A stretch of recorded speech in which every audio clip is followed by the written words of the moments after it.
Həmçinin burada bir şey qeyd etmək lazımdır. Şübhə deyəndə də şübhə gərək etibarlı şübhə olsun. Yəni dəlillə əsaslanan şübhə, vəsvəsə, nə bilim özünə uydurduğun əvhamlar, yəni vəsvəsəyə düşməyəsən. Necə ki məsələn bəziləri deyir ki, tutaq ki də ətdən şübhə edirəm.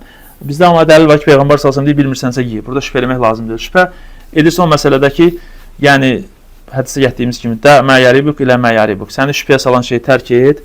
Səni yəni nəyin xeyrinə, şübhəyə salmayan şeylərin.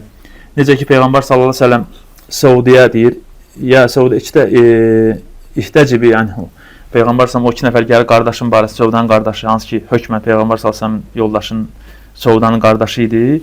Ona o birisi deyir ki, hədis Müslimdədir, bəs mənim qardaşımdır. Peyğəmbər sallallahu deyir, nə deyir? Əl-vəladul firaş.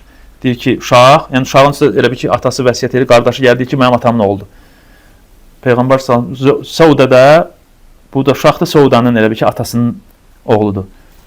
Peyğəmbər sallallahu hökm olaraq Saudanın qardaşı olaraq təsdiq edir, verir ona. Deyir ki, bu əl-vəladul firaş. Yəni kimin uşaq, kimin pastelində, kimin yatağında, kimin yoldaşı olduğu vaxt doğulubsa, onundur hökmən. Amma onunla da nə deyir? Yəni hökmən qardaşı oldu. Amma onunla da Peyğəmbər sallallahu Saudiyə nə deyir?